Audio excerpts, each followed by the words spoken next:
Welcome to Appalachian Bonsai. Today's video is going to be a pruning of this AMUR honeysuckle. This honeysuckle was collected back in 2017. It was on a friend Lemuel's property. Now the thing about the AMUR honeysuckle is it is extremely invasive here in the United States. Originally it comes from Asia, but it has made its way over, and I think that it is perfect for collection. If any of you out there have issues with collecting trees from the wild, give invasive species a try. There's nothing wrong with collecting a tree that's not supposed to be there in the first place. The footage for this video was captured April 2018, which was a fine time to prune. It's now January 2019, which is not necessarily a good time to prune. But January is a great time to edit videos you didn't have time to edit last year. I hope that clears up any questions you might have had about the season. If you'll notice with the pruning, I'm taking it down to the 1 or 2 buds per branch, as well as thinning out the branches. These AMUR honeysuckles are extremely vigorous. It's one of the reasons why they're invasive, but it can handle this type of pruning. There were many parts of this tree that were already dead, and I knew that going into collecting it. But now that it's had a full year of growth, I can understand where to grind, where to carve, and where to make artistic changes to the trunk and the structure of the tree. When using a pruning saw, be careful not to force the blade. If you force the blade, your last cut might continue on and cut another section of live tree that you did not want to touch. Whenever I cut this large piece right here, I'll cut the majority of the way through the trunk, and then I will come on the back side and slightly cut it until it just falls off.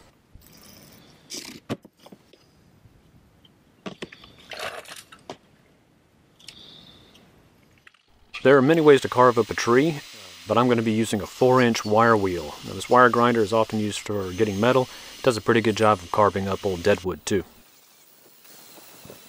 What I'm adding here is a taper to that trunk. We have a flat top, and by cutting out a chunk, I can make it look as if the tree is tapering towards that larger left branch. So we're breaking it off right there, and I have better taper. Now to finish it up a little bit more. The beauty of these large tools is you can eat away a lot of material at one time. Just be careful you don't take away too much or hurt yourself. Now I'm using a Dremel tool with a little burr on it, and this is adding some finer details. You see those holes are actual wormholes. Those are from beetles and other types of insects, and I am exploiting those. Those are natural, and I want to accentuate them and add these lines that follow the curve of the trunk, follow those bug holes, open up those bug holes, and it just adds so much depth. I think it's just a really gorgeous feature. And then I'll finish it up with a little wire wheel, and this miniature wire wheel just takes off all the little frayed pieces of the wood. Let's take a look at those roots. This tree is extremely hardy, as I said before. Wow, look at that. That's a lot of roots. That's 1 year of growth from this particular species. It's also one of the reasons why I'm able to do a heavy prune on the top and a heavy prune on the bottom and still allow it to survive. Use your chopstick to go ahead and clear out the old soil. This tree has been without water for a couple of days. With it being a little bit dry, it falls out so much easier. You don't have a muddy mess. Again, there's our puppy dog. His name is Rocky. He's a pain. We love him. Tease those roots out with your hands, with chopsticks, or whatever tool that you find easiest for this type of work.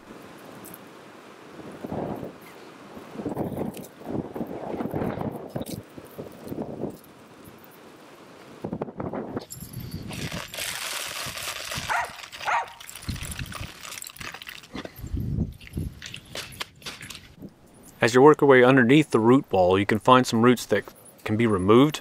It'll allow the tree to sit a little bit lower into the pot.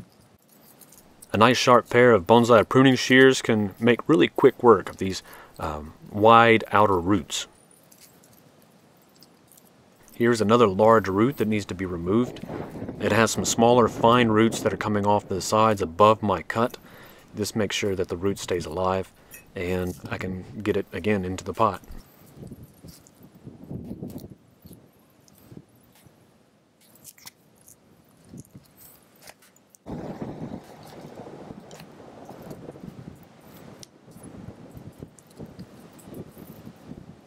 I know it seems excessive with all the roots I've taken off, all the top I've taken off, but as I may say again, this is a very hardy species. It can handle this type of work.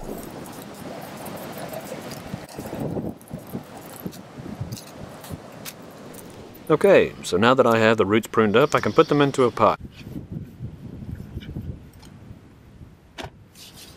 I have my wires and my screens in place, and I'm adding a little bit of pre-made soil.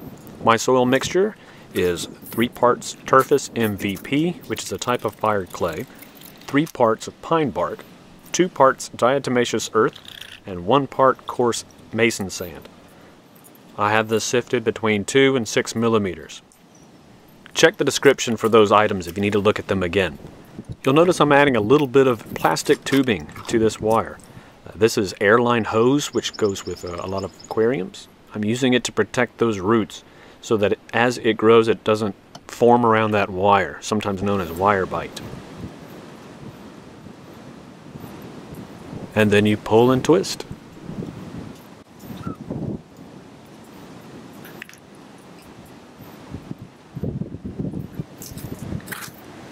I'm adding soil to the pot 1 or 2 scoops at a time, and then I use my chopstick to work that soil in between each of the roots, starting from the trunk and working my way outward.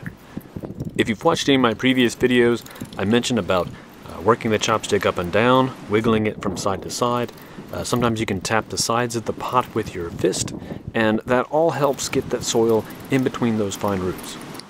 After you're done working the soil into your pot, make sure you water it thoroughly. Protect your tree from strong sunlight and strong winds for the next couple of days until it's recovered. Also, be wary of young puppy dogs.